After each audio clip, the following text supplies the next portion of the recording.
Hello সবাই কেমন আছেন? আজ আমি ঘরোয়া পদ্ধতিতে আপনাদেরকে চিলি চিকেন করে দেখাবো। আমি একটা স্পেশাল ভাজা মশলা করব, যার জন্য আমি নিয়ে নিয়েছি গোলমরিচ, শুকনো লঙ্কা, মৌরি, স্টার অ্যানিস, দারচিনি, লং, এলাচ।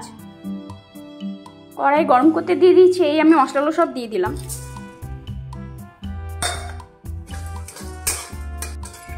এই মশলাগুলো ভাজা হলে আমি মিক্সিতে গুঁড়িয়ে নেব। আমি চিলি চিকেনটি করতে বড় বড় করে পেঁয়াজ কেটে নিয়েছি, ক্যাপসিকাম কেটে নিয়েছি, আর কুচিয়ে নিয়েছি রসুন আর আদা, আর লঙ্কাগুলো মাঝখানে চিড়ে নিয়েছি। আর এই মশলাটি বেটে নিয়েছি, যার মধ্যে আছে আদা, পেঁয়াজ, রসুন আর শুকনো লঙ্কা। এই দেখুন, আমি মাংস নিয়ে নিয়েছি। এই মাংসটি ওই 500 থেকে 700 ভেতরেই আছে। এইটাতে আমি দিয়ে দিচ্ছি নুন আর লঙ্কা গুঁড়ো।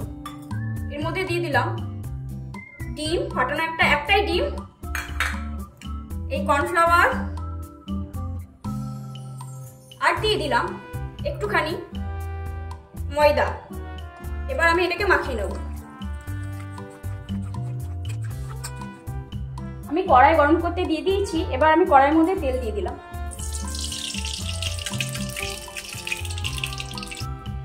আমি এবার তেলটা গরম হয়ে গেছে, আমি একটা একটা করে চিকেনগুলো দিয়ে দিলাম।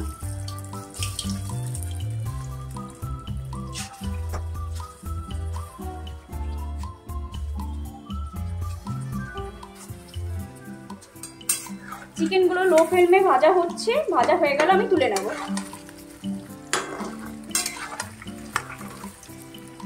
এগুলো ভাজা হয়ে গেছে, এবার আমি তুলে দিচ্ছি একটা একটা করে।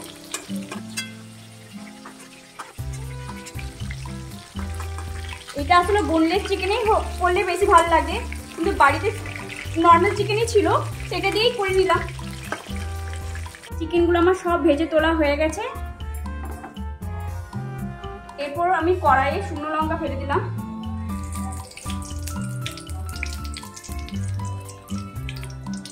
কুচনো রসুন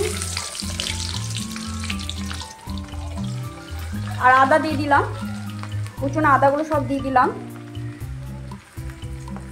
এরপর আমি 1 চামচ আদা, পেঁয়াজ, রসুনের পেস্ট দিয়ে দিলাম।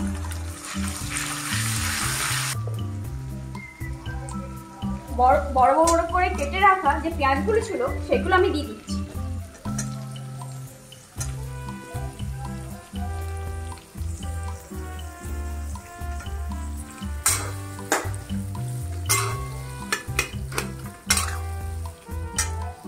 সাথে দিয়ে দিচ্ছি ক্যাপসিকাম গুলো।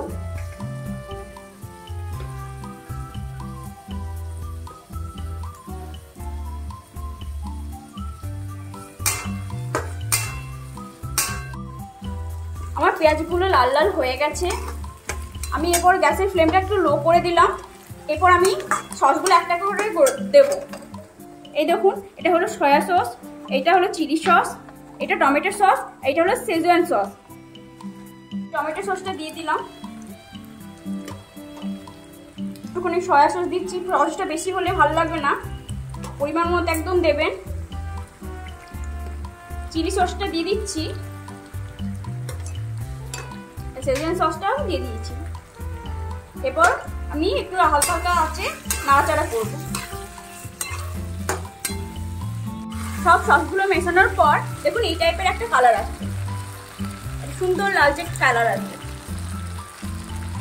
চিকেনগুলো কড়াইয়ে দিয়ে দিলাম।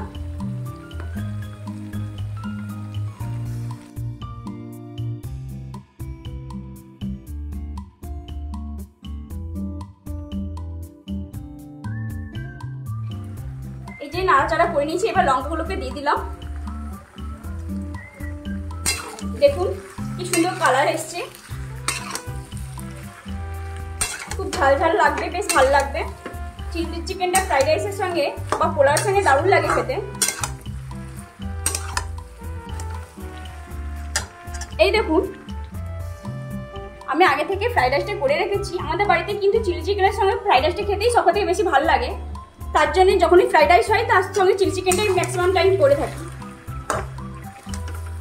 আমি 1 চামচ কর্নফ্লাওয়ার নিয়ে একটু জল দিয়ে আমি এটাকে গুলিয়ে নিয়েছি।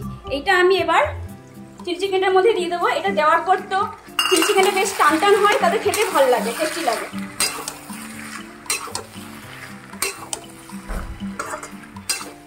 এরপর আমি দিয়ে দেব আমার আগে থেকে ভেজে রাখা স্টার অ্যানিস দিয়ে যে মশলাটা আমি তৈরি করেছিলাম, সেটা আমি একটু করে ছড়িয়ে দিচ্ছি।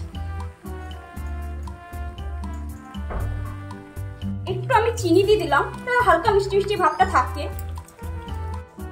দেখুন আমি যে মশলাটা দিয়েছি সেটাতে যে স্টার অ্যানিসটা মেশানো ছিল সেটা কিন্তু অ্যাকচুয়ালি এইরকম দেখতে কাছ থেকে।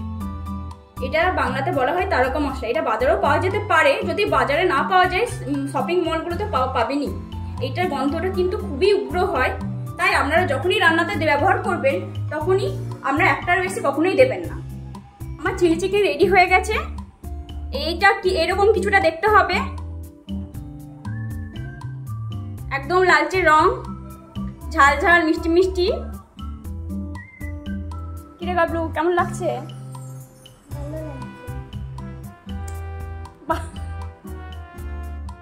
আজকের জন্য টাটা, নেক্সট ভিডিওতে আবার দেখা হচ্ছে।